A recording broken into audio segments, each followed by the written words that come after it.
चलिए स्टूडेंट्स, आज हम कविता चौथी मन ये देखेंगे, जिसके कवि हैं विकास परिहार।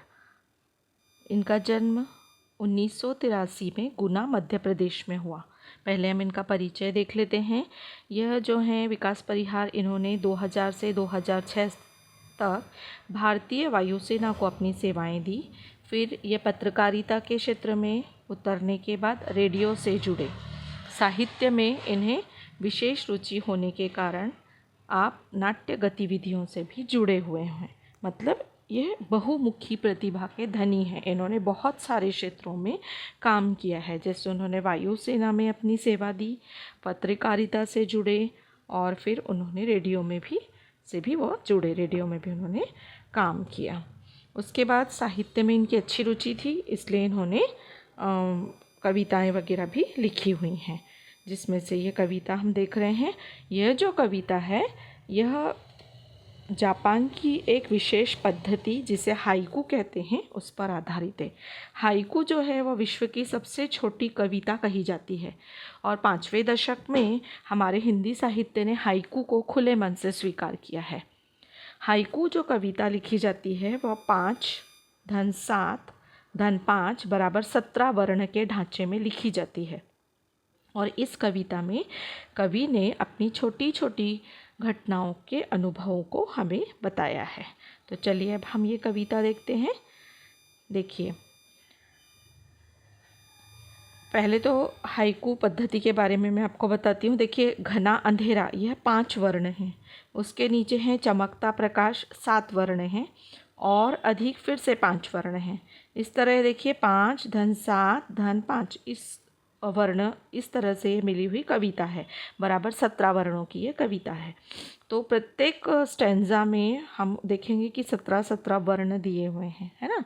तो अब हम शुरू करते हैं। देखिए, घना अंधेरा, चमकता प्रकाश और अधिक। कवि यहाँ पर हमें समझाते हैं कि जब बहुत हमारी जीवन में परिस्थितियाँ हमारे अनुकूल नहीं रहती हैं और हमें चारों ओर अंधेरा ही अंधेरा नज़र आता है, तब यदि ऐसे अंधेरे में हमें एकाध प्रकाश की किरण दिखती है तो वो बहुत मतलब हमें चमकती हुई नज़र आती है। उसी तरह हमारे जीवन में जब अनुकूल परिस्थितियाँ नहीं रहती हैं, हम निर्णय नहीं ले पाते हैं, ऐसे समय में अगर उम्मीद की एक किरण हमें दिख जाती है तो वही हमारे लिए प्रकाश के समान होती है। यही कवि ने हमें यहाँ पर समझाया है। करते जाओ, पाने की मत सोचो, जीवन सारा। कवि हमें कहते हैं कि हमें हमेशा अपने काम करते रहना चाहिए, हमें हमेशा अपने कर्म विश्वास के साथ करते रहना चाहिए। जीवन में उन कर्मों से, उन कामों से हमें क्या मिलेगा, उसकी अपेक्षा हमें नहीं करनी चाहिए, ना ही उसके बारे में हमें सोचना चाहिए। आगे देखते हैं हम। जीवन नैया मझधार में डोले, संभाले कौन। कवि ने कितनी अच्छी पंक्तियाँ लिखी हैं। देखिए, जीवन नैया यानी हमारा जो जीवन है नाव के समान है, मझधार में डोले संभाले कौन। और ये जो संसार है एक विशाल सागर के रूप में है। इस विशाल समुद्र या सागर में हमारी जीवन रूपी जो नैया है वह कभी कभी गोते लगाती है, डगमगा जाती है। ऐसे समय में हमें डरना नहीं चाहिए, हमें खुद को, अपनी इस जीवन रूपी नाव को खुद से उबारना चाहिए। हमारा जीवन हमें खुद संभालना चाहिए। इसके लिए हमारे लिए कोई तैयार नहीं होगा या कोई हमें करके नहीं दे सकता जो काम हम खुद कर सकते हैं। इसलिए कवि हमें समझाते हैं कि हमारा जो ये जीवन है एक नाव के समान है, जो इस विशाल समुद्र में डगमगा रहा है, इसे हमें खुद से संभालना है। ठीक है, नेक्स्ट पंक्तियाँ देखिए।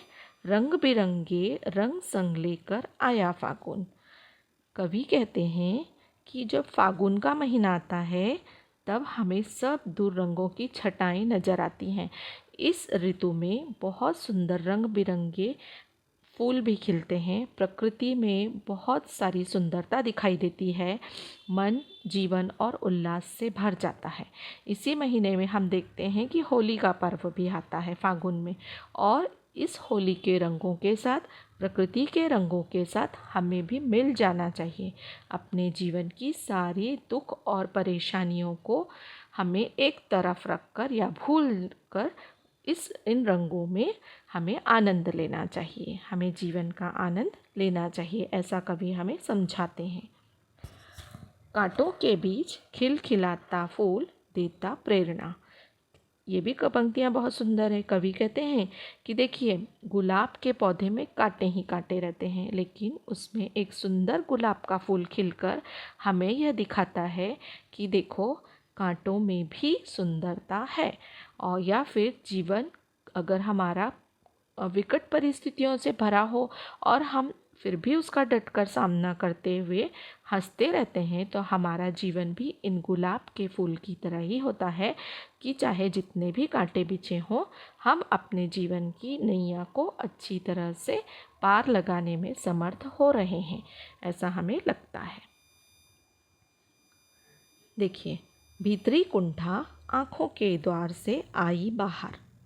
देखिए, कभी कभी हमारा मन बहुत उदास रहता है, किसी ने यदि हमें कुछ कहा तो हमें बहुत बुरा लगता है, कोई ऐसी बातें होती हैं जो मन ही मन में घुटती रहती हैं, और ऐसे समय में फिर हमें अचानक से किसी ने थोड़ा भी बोला तो हमें एकदम से रोना आ जाता है, या यूँ ही रोना आ जाता है जब हमारा मन बहुत कुंठित होता है। कुंठा यानी बहुत भरा हुआ होता है ऐसी चीज़ों से जो हमें नहीं चाहिए, ऐसी बातों से जो हमें नहीं चाहिए होती हैं। तो ऐसे विचारों से जब मन भरा हुआ होता है तो आंसू के रूप में हमारे मन की वो कुंठा बाहर निकल जाती है। कहाँ से? आँखों के द्वार से अश्रु बनकर हमारे मन की जो पीड़ा या कुंठा है वो बाहर निकल जाती है। खारे जल से धुल गए विषाद मन पावन। अब देखिए, खारे जल से यहाँ पर मतलब है हमारे आंसू। हमारे आंसू कैसे होते हैं? नमकीन होते हैं, है ना। तो जब हमारा मन बहुत विषाद से, बहुत खराब विचारों से भरा हुआ हो, तो ऐसे समय में हमारे जो आंसू होते हैं वह हमारे इन विषादों को, हमारी इन पीड़ा को, हमारे मन में जो भी पीड़ाएं हैं उन्हें धोकर निकाल देते हैं, ऐसा हमें प्रतीत होता है। क्योंकि कभी कभी खुले मन से जब हम बहुत रो लेते हैं ना, तो हमारा मन क्या होता है? हल्का हो जाता है ना, और हमारा मन पवित्र हो जाता है, ऐसा कवि कहते हैं। मृत्यु को जीना जीवन विष पीना है, जी विषा। हमारे जीवन में बहुत सारी कठिनाइयाँ आती हैं, बहुत सारी प्रतिकूल परिस्थितियाँ आती हैं। कवि हमें समझाते हैं कि हमें ऐसी परिस्थितियों में भी जीना आना चाहिए, और जीवन में अगर ऐसी परिस्थितियाँ हैं तो उनका सामना करते हुए हमें अपने कदम आगे बढ़ाते जाना चाहिए। इसे ही जीजी विषा या जीने की इच्छा कहते हैं। जीजी विषा मतलब जीने की इच्छा। आगे देखिए, मन की पीड़ा छाई बन बादल बरसी आँखें। वही सेम पंक्तियाँ कि अगर हमारा मन बहुत पीड़ा से भरा हुआ हो और हमारे मन में ऐसे बुरे विचार आ रहे हों, तो हमें ऐसा लगता है जैसे कि आसमान में बादल छा गए हैं। जब आसमान में बादल छा जाते हैं तो चारों तरफ ऐसा लगता है कि अब ये जो बादल हैं वो कब हटेंगे, हमें ऐसा लगने लगता है ना। तो ये बादल कब हटते हैं? कि जब वो बरस जाते हैं, और जब वो बरस जाते हैं तो आसमान साफ हो जाता है। इसी तरह हमारे मन की पीड़ा बादलों के समान है।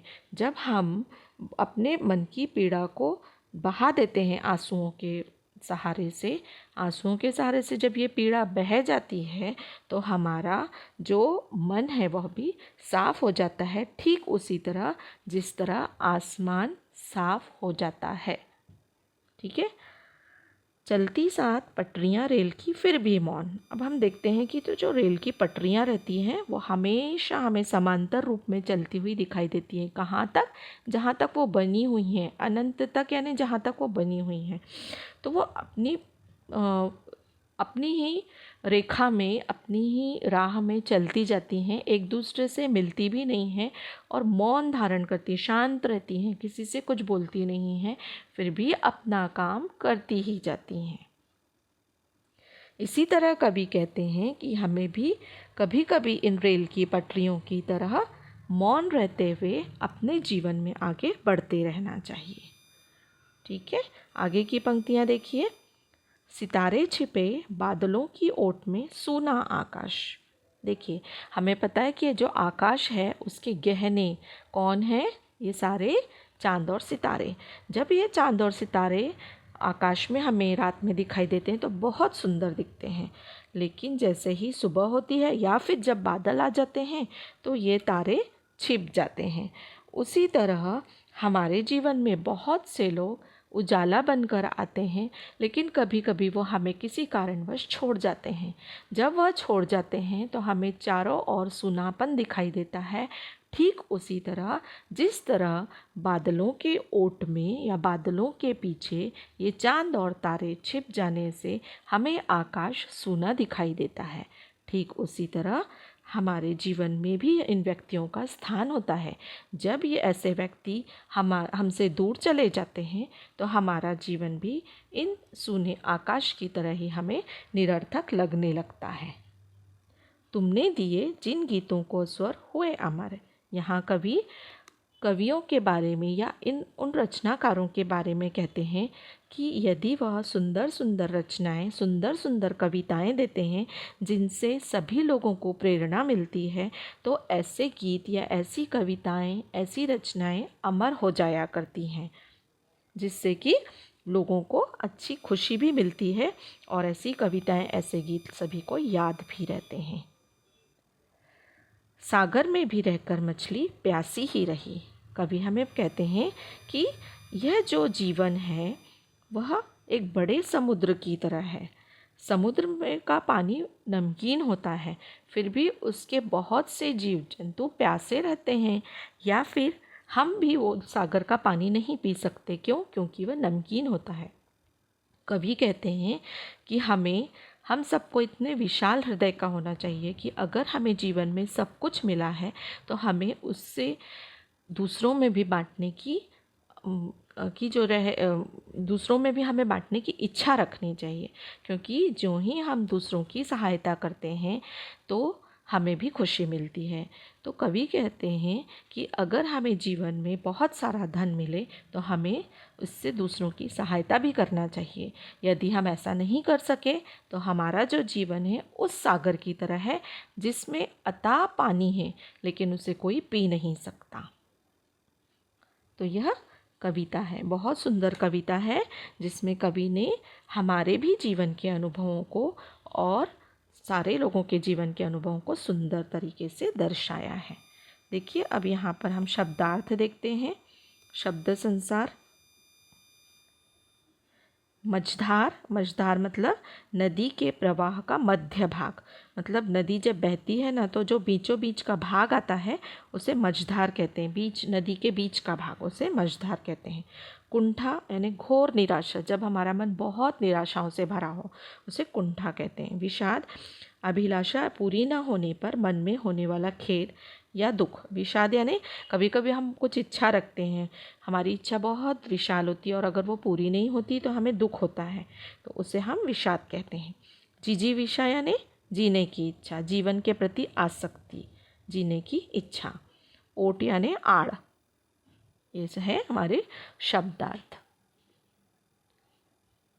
आगे के प्रश्नोत्तर हम नेक्स्ट वीडियो में देखेंगे। अगर आपको यह पढ़ाया हुआ जो भी रचना है, पढ़ाई हुई जो भी कविता है और मेरे पढ़ाए हुए वीडियोस अच्छे लगते हैं तो उसे प्लीज़ सब्सक्राइब करें और लाइक करें, जिससे आगे की जो भी वीडियोस हैं आपको देखने के लिए मिल सकें, पढ़ने के लिए मिल सकें। इसे इस पैंडेमिक के टाइम में, कोरोना के समय में प्लीज़ ज़्यादा से ज़्यादा शेयर करें, जिससे बहुत सारे स्टूडेंट्स को इसका फ़ायदा मिले।